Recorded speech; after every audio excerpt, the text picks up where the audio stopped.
So welcome everyone. My name is Narges Bajoghli. I'm an assistant professor here at SAIS, and I'm very, very excited to be hosting today's talk. This is being put on by the SAIS Rethinking Iran initiative, as well as the Middle East focus area. And I really appreciate all of you all coming out on a Friday afternoon and what actually is turning out to be quite a beautiful day outside. So thanks for being here, and I look forward to this discussion today. Today we are hosting the author of an excellent new book that just came out a week ago, right? A week or two ago, called The Color Black: Enslavement and Erasure in Iran by Dr. Beeta Baghoolizadeh. Beeta Baghoolizadeh holds a PhD in history from the University of Pennsylvania and is currently an associate research scholar at Princeton University's Sharmin and Bijan Mossavar-Rahmani Center for Iran and Persian Gulf Studies.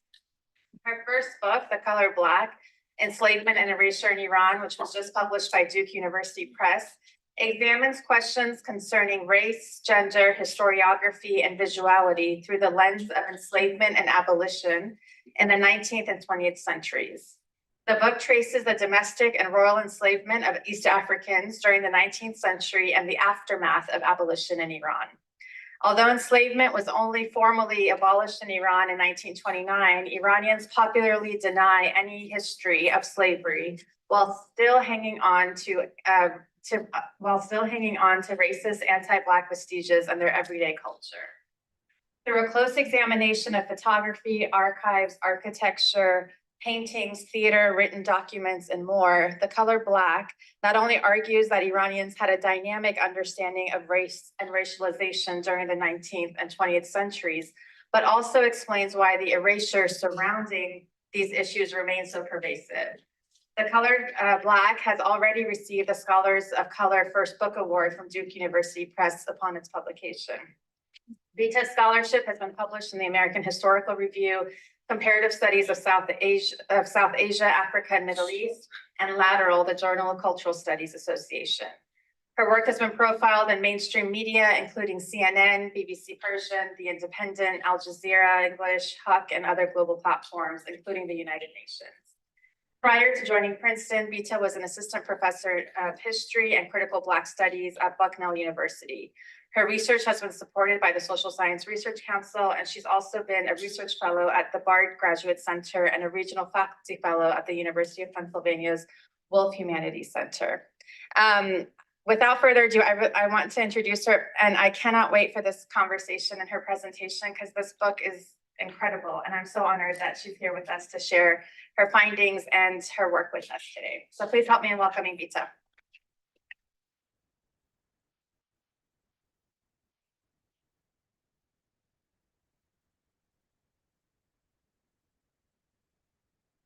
Wow, I mean, what an honor. Can you all hear me? No. You have to turn it on. I turned it off. Yeah. Yes. Okay, great.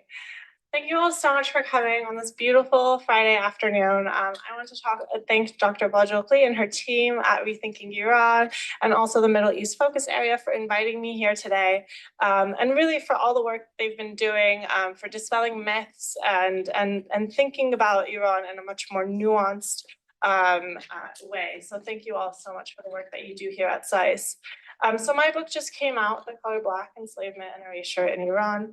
And I work on constructions of race through the lens of slavery and abolition throughout the 19th and 20th centuries. And today I just want to give you a really brief introduction to that book to talk about that history and how it's been erased. So in 1977, the introduction to the Art of Black Africa exhibition was held in Tehran. It was sponsored by the Queen of Iran's foundation, the Fahd Foundation, Farabi University, and National Iranian Radio and Television. And it featured pieces on loan from museums representing 14 countries in West or Central Africa. The exhibition included wooden masks like the one you see on the poster, but also other statues, ornamental objects, hair combs, staffs, swords, and other wood-carved objects from these countries. And so for 6 weeks, from November 1st through December 16th, people could visit mornings and afternoons to see them at Bolifere. And the exhibition was a big deal. You see Fahd and Mohammad Azar Shah here in this newspaper clipping of the opening. And at the opening event, Fahdiba herself described it. چنین نمایشگاهی برای نخستین بار در خارج از افریقا برگزار می شود. That this is the first exhibition of its kind to be held outside of Africa. This is meant to be signaling a sort of progressive South-South relationship. The honorary committee had both Iranian and African officials and ambassadors. The catalogs were printed in multiple languages. We understand that they had an international audience in mind, right? Because they're printing in English and French. And a lot of big deal people were involved as well. And in the catalog, they really stress the importance of this exhibition being the first time Iran and Africa had met at this crossroads. How a bridge had been built to traverse oceans and deserts that had separated Iran from Africa. And that catalog also talks a bit about the history of slavery and colonialism from Africa. It talks about the Atlantic slave trade. It talked about how many people had been enslaved in the Americas. It talks about how colonialism depleted the riches of the continent. There's only one sentence that refers to slavery in the Middle East, and I want to clarify that it does not discuss slavery in Iran. There's no history of slavery in Iran that's mentioned in this catalog. And the only sentence that does mention it, it says, on the east coast of Africa too, Zanzibar and other places exported slaves to the markets of Arabia, right? So we can see the sort of passive tense being used. We can see the shift away from Iran to Arabia. And this is honestly a really fascinating assertion. Not only because there was a history of enslavement in Iran, but the exhibition was held at Bab el-Ferdows. Bab el-Ferdows is a 19th century palace where many, many enslaved East Africans served the royal family. This is not a new event happening in Iran, let alone in the very location, in the very institution that they're holding this in. And so this is just a very easy example of how they're rewriting, erasing, and replacing these histories, right? The history of Black Iranians, of East Africans in Iran, and the history of enslavement. So let me just pause here and give some background on the history of enslavement in Iran. Elite and wealthy Iranians had for centuries enslaved peoples from around Iran, so the Caucasus, Central Asia, South Asia, and East Africa. And there's a series of geopolitical events that changed the nature of trafficking and smuggling and kidnapping enslaved peoples into Iran in the early 19th century, which I'm happy to talk about in the Q&A. But by the late 19th century, really, East Africans were the last remaining vulnerable group to enslavement within Iran. And this really shapes racialization and the association of Blackness with enslavement in Iran, because it didn't necessarily exist in that same way in the early 19th century even. So there were examples of chattel slavery in the south towards the Persian Gulf, examples of pearl diving, of date plantations. My book does not really focus on those examples. I look at forms of enslavement. I look at forms of enslavement within domestic spheres in urban centers, especially the capital and other major cities. And that's because those forms of enslavement really informed the racialization and the anti-Blackness that became pervasive in Iran on a national scale. So the forms of enslavement that I'm looking at in domestic spaces, people were enslaved as nannies, as wet nurses, as eunuchs, as cooks, and other critical forms of labor for maintaining and managing the everyday life of the enslaving family. And so these people were, for large part, even though their work was very critical, their work was very much a symbol of power and status. And it was very much limited to these elite and royal families. So what's strange is that even though in the Iranian case, all of these different types of people were recognized as categorically enslavable in the earlier 19th century and even before that, by the late 19th century, there's a particular language of enslavement that racialized East Africans as exclusively Black, this was new, and Black as equivalent to slave, which was also new. And that in turn shapes a specific type of anti-Blackness. And this was a racism that was virulent in Iran, but after abolition in 1929, one that was denied and sort of pretended away. So just to give a brief timeline, the first move towards abolition of the slave trade was in 1848. It was a decree banning the trafficking of enslaved people in the Persian Gulf ports.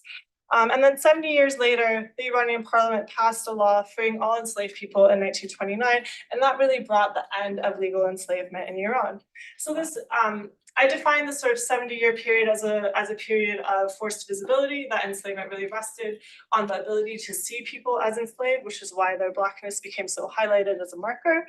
And then the following period after 1929 as a process of erasure, where Iranians really restructured their society and imposed a sort of forced invisibility of Black Iranians living in Iran to work towards rewriting and denying this history completely.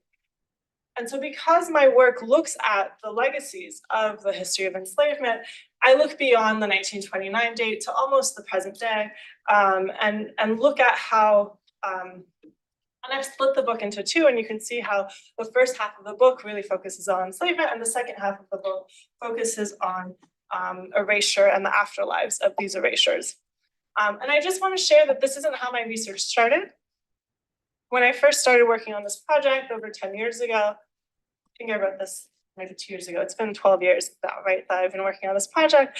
I knew that there were instances of enslavement within Iran, but whenever I asked anyone, be it regular Iranians or scholars or archivists, the response was always very much, oh, we didn't have slaves, Iranians didn't have slaves, we're not racist, you must be talking about the US, you are so American. Right, and if it's not already clear, I am an Iranian American, and so they really picked up on that. But there was a history of enslavement, and it's not just because I'm an American that I can pick this up. So I wanted to figure out exactly what that history was, to the point where the original working title of my work was From Slave to Citizen. I was really looking forward to trying to trace those changes within the urban centers and how people went from being enslaved to gaining legal status as an equal member of society after 1929. But as Christina Sharp has written, those of us who teach, write, and think about slavery and its afterlives encounter myriad silences and ruptures in time, space, history, ethics, and research as we do our work. And as I researched, I came up against more examples of those silences, of those ruptures. And that's what really pushed me to conceive of this book as one of two halves, first enslavement and second erasures. I also wanted to share that these erasures run so deep that they've even pervaded archival institutions. So this is a document held at a branch of the National Archives in Iran. This is at the Yazd branch. And you can see at the center here, this is a historical document in the middle. It's from the late 1890s, it's from 1891. And it has this like very fake border around it, right? That someone used like Microsoft Word to add. Like it's a very odd document. Clearly added recently. We didn't have Microsoft Word in 1891, but at the bottom of it, it says "Nemunea sanad ezdivaj," so an example of a wedding contract. This is not a wedding contract. This is actually a text that summarizes the conflict and resolution about a sale that had happened in the past, like before the document has been written. The seller claimed that they hadn't received proper compensation for the sale of a Black man named Salman. Ultimately, they came to a compromise. They received more money for the sale, a lump sum of money was exchanged, and then this document was written up. So whoever created this border at the Yazd branch of the National Archives in Iran was not paying attention when they read this document. In the last line of the document, there is this, it has this phrase called Sireh Masaleh, which we can roughly translate as a vow of reconciliation. But because the term sireh in Persian is so commonly used towards marriage, right, to describe marriage vows or even a type of marriage, whoever saw this zeroed in on that word and said, okay, I'm going to add this like floral border because clearly that's what it needs. This isn't a one-off mistake. I also want to say this has been digitized at Harvard's Women's World in Qajar, Iran archive as a sale document of a Black slave, which we can understand why they would label it as that, but it's not exactly a sale document either. It's sort of a write-up after everything happened. This sort of wedding contract, this isn't a one-off mistake. This is just reflective of the types of erasures and attitudes towards the history of enslavement, that it's just very flippant. I did want to end with a photograph, and I want to end with this photograph, but I want to make a note about how I use photography in my book. I took their inclusion in my work very seriously, especially because I came to recognize that photographs became an extension of enslavement in Iran. And so I want to tread carefully with them. But at the same time, these photographs are also used as a part of the erasure of enslavement, that they circulate commonly on social media. And these photographs and others like them are referenced in claims that slavery in Iran was not bad, was not slavery at all, that they were part of the family. They're often pictured alongside the enslaving family members. So it's been important for me to address photographs and to correct this context, right? That they're not necessarily members of the family at all, and that this is a really true form of enslavement. So the way this particular photograph, like the photograph itself and how it's circulated has really stayed with me. So this is another photograph that's been published in both Iran and the US. In Iran, it was published in a volume on the Constitutional Revolution and women's issues during the Constitutional Revolution. And this volume was published by Iran's Parliamentary Library and Archives. And then in the US at Harvard's Women's World and Qajar, Iran archive. So this is clearly an elite enslaving family. You know, not many families in Iran in the late 19th century were able to take photographs like this, let alone a staged one where they've made their own makeshift studio. You can see the sort of curtain that's draped. They've brought an oil painting out to sort of highlight their elite status. The sun is so bright that some of them are even, doing this, but they had done that for the lighting, of course. I can talk more about this photograph and others like it in my book, but I did want to focus on this little girl in the corner who has her bangs curled. Here.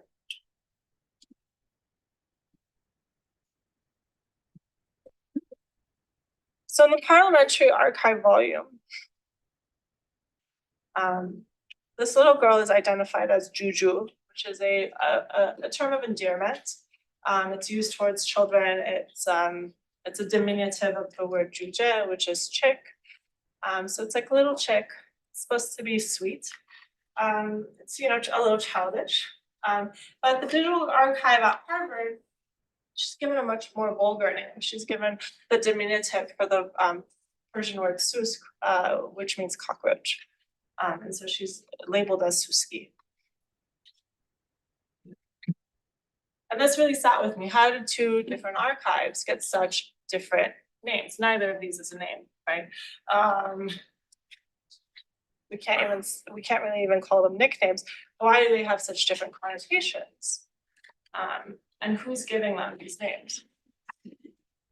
When I was in Tehran and I was doing fieldwork at the Parliamentary Archives, one of the editors of the volume was an archivist at these archives. So I asked him about the volume and I said, why is she labeled as Juju?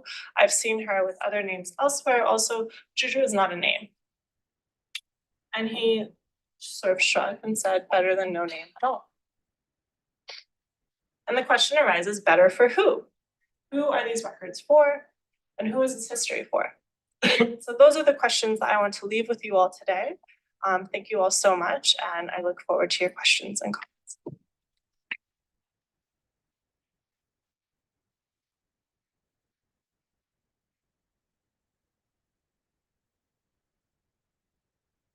Okay, can you guys hear? Yeah, okay. Thanks, Beeta, so much. So I'll start us off with the conversation and the Q&A, and then we'll head off into the audience. So I actually want to start out with the question you left us with. Who this erasure? So first of all, before I even start out with the question, I want to say how much I your book is stunningly written. It's, you know, oftentimes I'm an academic, so I'm not supposed to say this, but I don't like reading a lot of other academic books because the writing can be so bad. But the writing is so beautiful. It's really poetic. The prose is beautiful. So even if you're like me and some academic books cannot be your favorite, this one I highly recommend because it's just such a beautiful text to read. And your work is sitting at the intersections of Middle East studies, Iranian studies, and critical Black studies. I want us to go into that and what this kind of scholarship that sits at these different within these different spaces does, and how it's helping us completely reorient the way that we even consider the types of work that we all do. So that's one question. The other one is, I'm teaching a class this semester on Iran. Some of my students are in the audience here. We talk a lot about just the production of nationalism in general in the 20th and 21st centuries. And part of what you are looking at is, especially in the second half of your book, this question of erasure. And one of the things that we talk a lot about in our discussions in class is this production and circulation of Iranians as whites and as being sort of the original Aryans. And that strikes me as something that's simultaneously happening as the erasure of the history of enslavement in Iran and the erasure of Black Iranians. Can you help trace that out for the audience a little bit? And then I sort of want to pick up from there and how that leads to contemporary politics as well.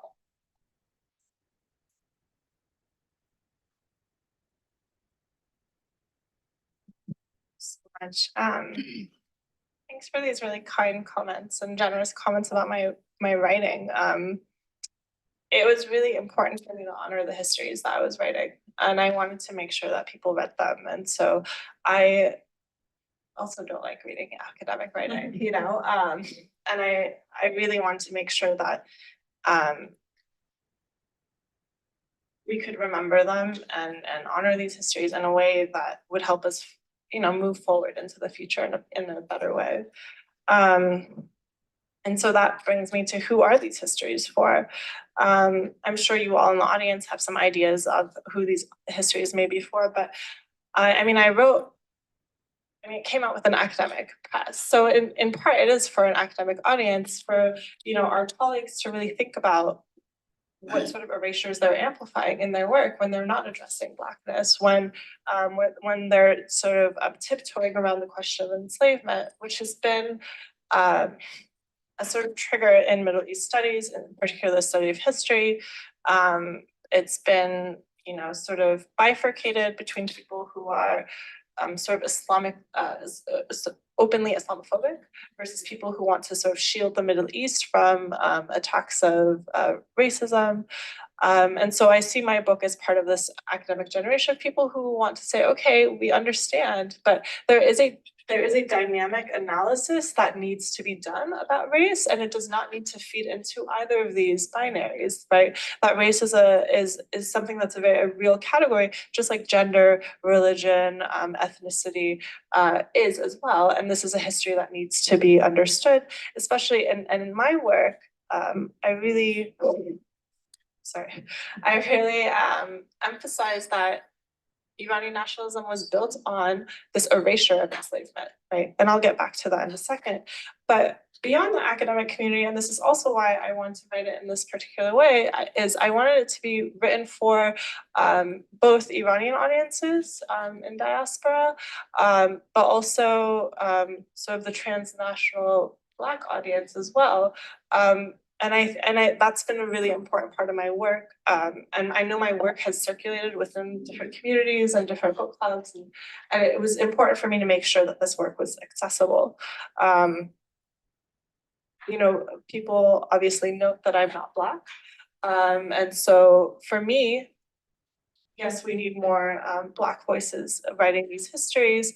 And I address that in my introduction, that the sort of default positionality of Iranian histories written by non-Black Iranians needs to be challenged, including those written by myself. But also, I don't think that because I think that it's everyone's responsibility to address this racism that's not just historical, that continues to this day, right? And so that's how I see my role as writing these histories as well. With regards to nationalism, I mean, Iranian nationalism is so closely tied with erasing the history of slavery. There's a reason why. You know, when I was doing my research, people would look at me very blankly and say, "There's no history of of enslavement in Iran. Iranians have never had slavery. Cyrus the Great freed all the slaves 2,500 years ago." And it's like, okay, first of all, that didn't happen, but also, what happened after? You know, like it's not like Cyrus has this like mandatory edict over the Iranian plateau, but it's because that statement was basically manufactured by the Pahlavis, right? The Pahlavis were, I mean, Reza Shah was embarrassed by the fact that we had enslavement as a legal category. And so the bill that was passed in 1929 was basically a rush bill by his cabinet. They came to Parliament, they said, "We have this bill." They debated it sort of half-heartedly, and then they passed it, right? Just to show that like there was some sort of discussion around it, I guess. But Reza Shah is famously remembered for his other sort of major laws that he passed to modernize Iran. He banned the scarf, he created the citizenship laws, he created the name laws, really is heralded as like the modernizer of Iranian society. But actually, he abolished slavery before all of that. He abolished slavery in 1929. And then all of those laws that everyone remembers him for, that is mentioned in every single textbook that you could find on Middle East studies, those all happened in the 1930s. And it's his own cabinet that's actively erasing slavery and then it's his son's cabinet and his son's like own family, right? His sister is giving the Cyrus Cylinder to the United Nations. It's so manufactured, and it was really wholeheartedly accepted by Iranians because, well, you have this erasure and you have this sort of vacuum in any sort of educational text. There's no mention of slavery in Iran, and by the 1960s, they're really paying attention to the U.S. Civil Rights Movement, the Black Power movement, the protests that are happening here, Martin Luther King and Malcolm X. That gains, you know, really deep traction in Iran, and so they're like, "Oh, that's what racism looks like. That's what slavery looks like." And so,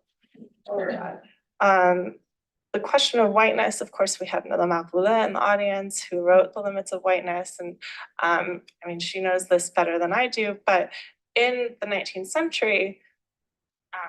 In the early half of the 19th century, where they're enslaving all sorts of different people, Iranians really did not refer to themselves as white.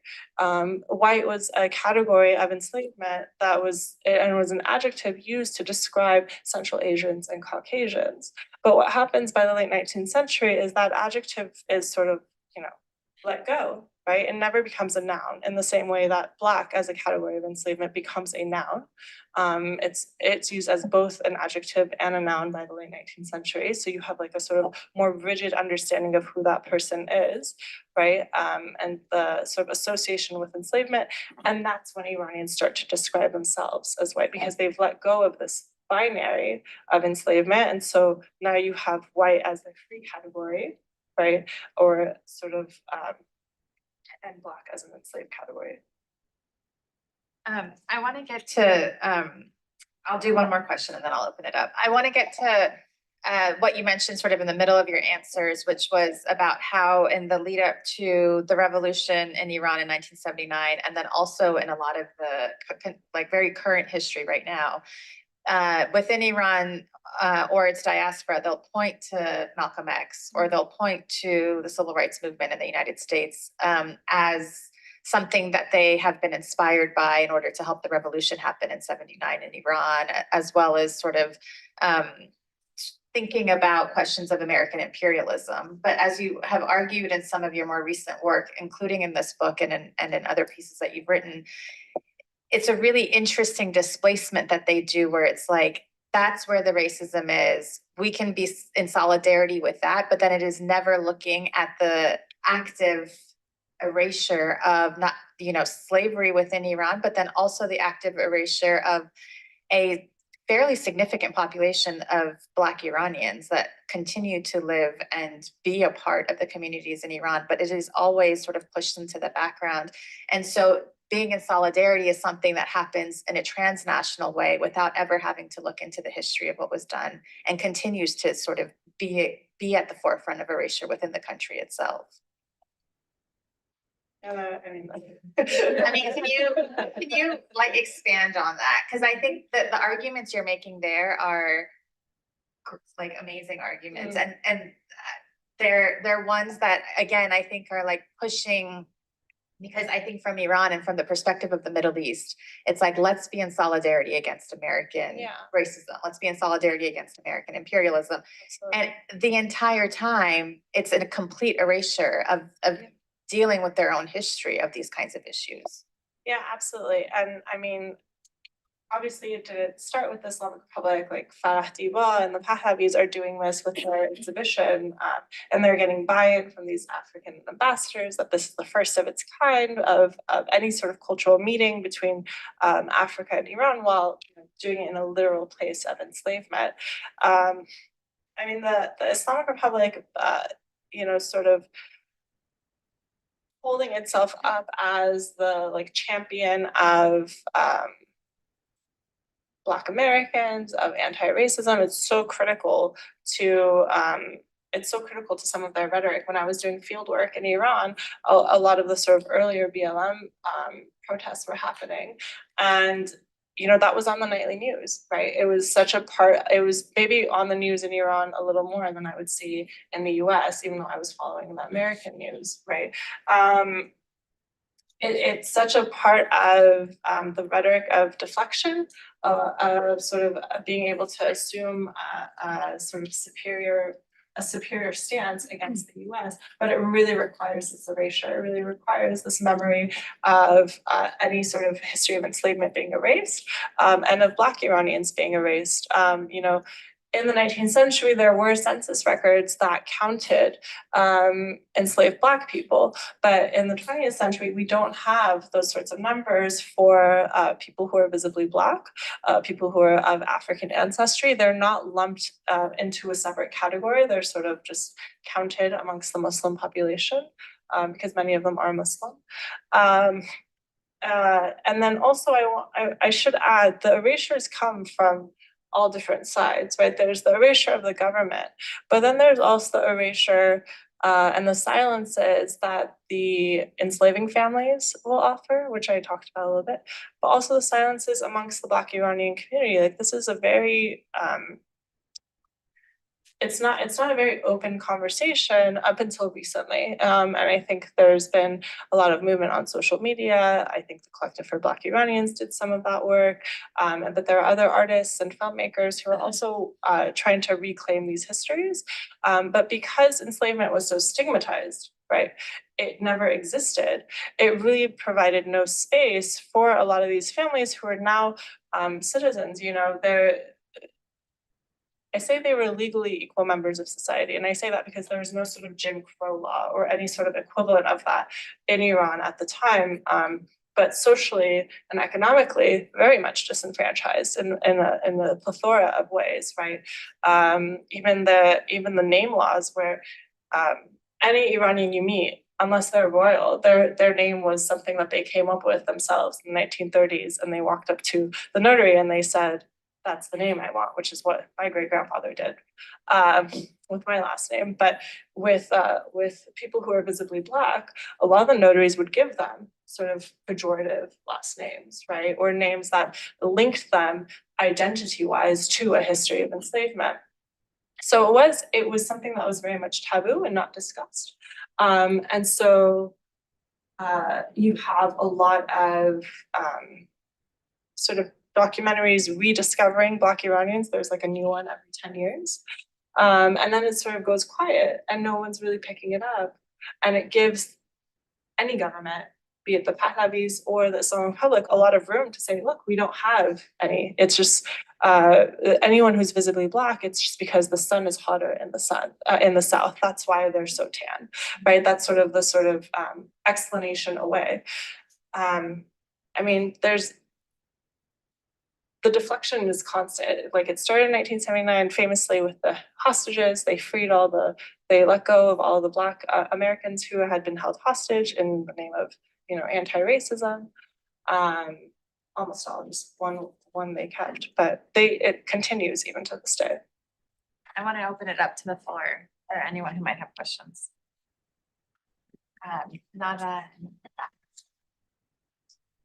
Oh, I'll just get comfortable. Hi, I'm Nada. Thank you so much for coming. I guess my question is whether or not you could expand on the experience today of Black Iranians. Like, what is the dynamic like between society, government, and just speak to their experience today? Thanks so much. It's a really important question.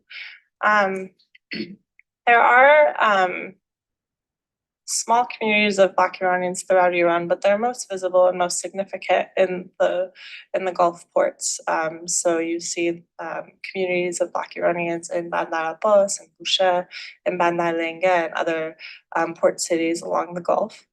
After 1929, there were different paths.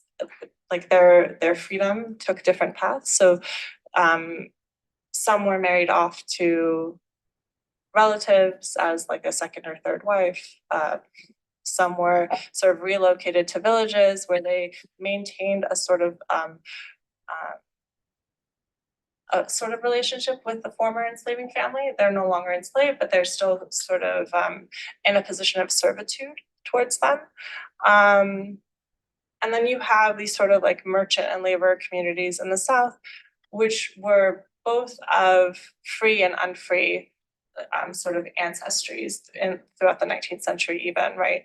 Because Iran is not that far from Africa, which is why I think this, like, the exhibition is so interesting. Like, it's so far away. It's not that far. It's like 2-3 weeks by boat, right? And so Iran and the Persian Gulf cities were a really major part of the Indian Ocean trade that circulated around the entire ocean. And so you have a lot of people with, sort of historically free ancestry who came over as laborers or merchants. And then you have others who were enslaved in both domestic spaces, but also the sort of chattel forms of enslavement that I mentioned earlier.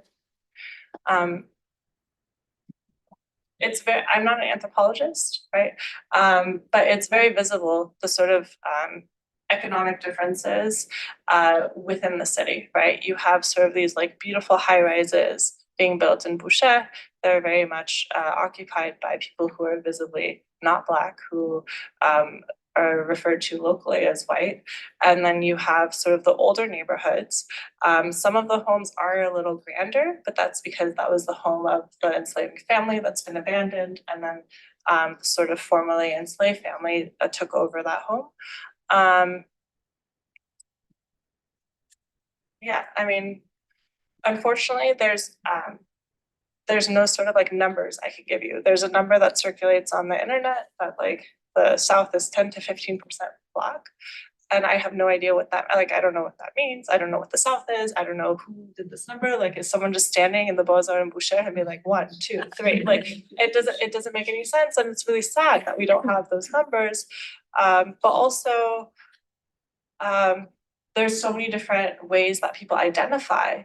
And that's why I sometimes rely on this phrase of being visibly Black, because there are different types of identification. Some people will say, oh, there's a documentary that was done by Nazmir Zaid, and I take some issue with it because there's a scene where she's basically badgering this guy who is visibly Black, saying like, where are you from? Where are you from? Where are you from? Right? And he keeps saying, I'm from Iran, I'm from Iran, I'm from right here, right? And then she says, well, what languages do you speak? And he says, oh, I speak Swahili, right? And so there's different types of expression and identification that happens, but unfortunately, there's not been much research on it. So that's what I can do. Thank you so much for your work. Looking forward to reading the book. I'm just curious on what brought you to this work 12 years ago, if not longer. Yeah, thank you so much. I was in a lot of activist spaces when I was a college student at UCLA. And I was very much involved in the Iranian Students Association, student group. But I was also in other groups as well. And different groups on campus did not work well together, right? And so some of the groups I was involved with were in partnerships with, like, the Muslim Students Association was in partnership with, like, MECHA, ASU, African Students Union, other groups on campus, but the Iranian student groups really kept themselves separate. So that sort of stayed with me, right?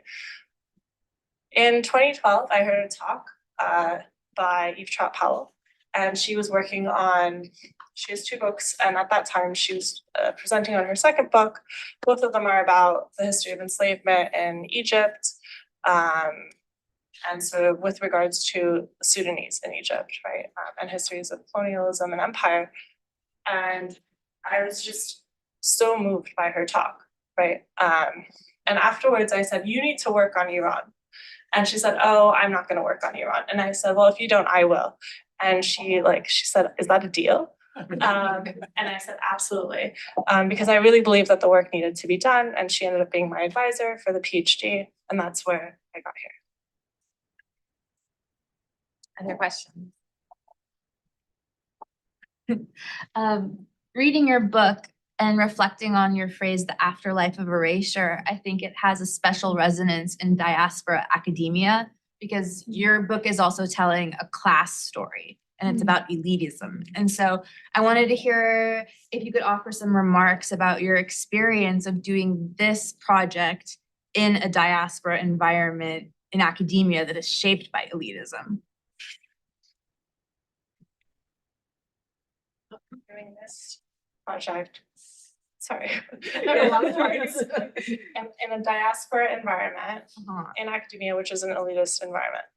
And I'll be more explicit, given some of the family histories and the personalities who have loomed large in the making of diaspora academia. Sorry. I want to get you in trouble. You heard about it in the book. I've heard about it in the Yeah. book. No, it's no trouble. It's just I'm thinking about it in different ways. The first thing I will say is that there is a class story, and that it was very much shaped by the elites, and I'll get to that point that you're referencing. But what I want to say is that there was so much buy-in from people who were not from elite families, right? Like that I will give a talk and some Joe Schmo Iranian will stand up and be like, we never enslaved people, or if we did, we never hurt them. And I'm like, who's we, right? Who is we here, and why do you care so much, right? What are you defending at this point? It just doesn't make any sense. Like, you know, but Iranian academia is very much shaped by Iranians, right? For better or worse. You know, but a lot of them came from elite families, right? And there are elite Iranian academics who have written on everything from Kabul to literally, you guys can name a topic, and they've probably written on it, and they've not written on the history of enslavement. And then they come to me at conferences and they say, oh, you're working on slavery. Yeah, my grandfather had one of those, right? And it's very blatant. And so it's not just this national erasure, now it becomes about protecting your own families, right? And some of these people are in, professorships. Some of them are the people running endowments. And it becomes, like I had a run-in with someone earlier this week, it becomes like part and parcel of sort of the face of Iranian studies. And so to your question earlier, that it sits at these crossroads, for me within Iranian studies, it was very important to challenge that, right? That, this elite story does not need to be the story that shapes the history of Iran or the history of nationalism. And we whatever we means when people are doing this to me, we do not need to buy into it. It doesn't make any sense. You know, those families need to come to terms with this history, and Iranian academics need to address this history. And other academics should address these types of histories within their own regional and field bounds as well. Other questions?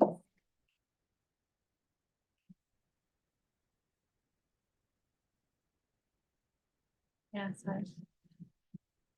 Okay, so you've had a chance to talk about the intervention that you feel like the book is making to an audience of Middle East studies people, of Iranian studies people, but I wanted to ask you to talk more about the critical Black studies piece, and what do those audiences get from this book and this research?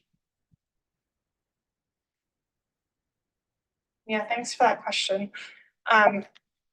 You know, so much of the history of race or enslavement is so dominated by Atlantic world slavery, sort of the Americas.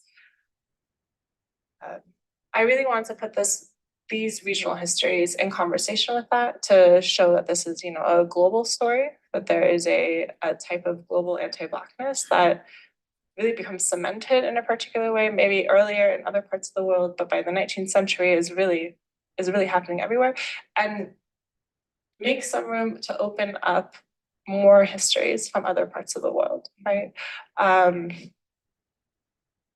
You know, I joked with a friend who's an Americanist. Americanists famously only assign their own work, right? Whereas if you're in Middle East studies, you are assigning Americanist work, and then you're assigning Middle East work.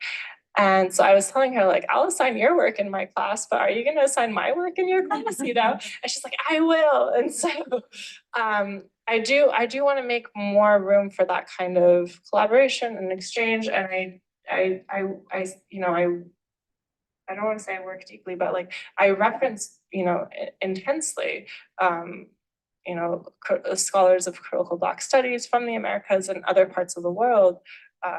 Because I want these conversations to be in conversation with one another.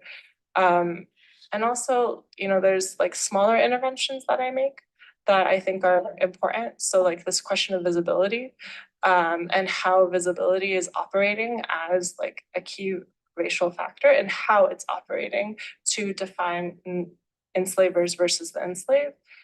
I mean, I think it does like valuable work in that area as well. But yeah, I think, you know, it should be an opportunity for opening up these histories. We have time for one more question. Yeah, Nika. Thank you, big fan of your work. We are sitting in Washington, DC, so forgive the somewhat policy question. There is a fear from the Iranian side that if too much attention is drawn to divisions within the country, that those can be exploited by outside actors. That is oftentimes a fear when they have about the Kurds. Absolutely. Or about the Baluch or whoever, that is, if you draw too much attention to our internal divisions, they can be exploited to make Iran weaker. How have you responded to any interest that has come in that direction, or critique of your work from that direction? No, absolutely. I mean, I've not had interest openly to my face from that direction. So I've not yet had to maneuver that, although I have like in my brain ways that I would want to deal with that, hopefully. But I do deal with the sort of opposite thing that you've dealt with quite a bit, that like, oh, don't talk about this, it makes Iranians look bad, it's gonna be used in war. And you know, I'm an 80s baby, right? So I've basically lived my entire life in the US, except for, you know, my stints doing field work or travel or whatever. I basically lived my entire life hearing that Iran and the US are just a few months away from going to war, right? There's so much out there that's not yet sent them to war. I don't think my book is going to be in, right? And I cannot let that fear prevent me from addressing something really important that I see both in the history and in the community today. So that's my response. And there was someone who he was like, Beeta, just let go, you know? And I looked at him and I said, Arash, do you think people are gonna go to war based on my book? He says no. And I said, okay, then what am I letting go for, right? I mean, if Fox News invites me to an interview, I will respectfully decline. But you know, that's that. Can you all please join me in thanking Beeta for I hope you all get through it. It's really excellent. And thankfully, she's also written it in a number of pages that is very digestible for all of us. So I highly recommend the book. And thank you all again for joining us on a Friday afternoon.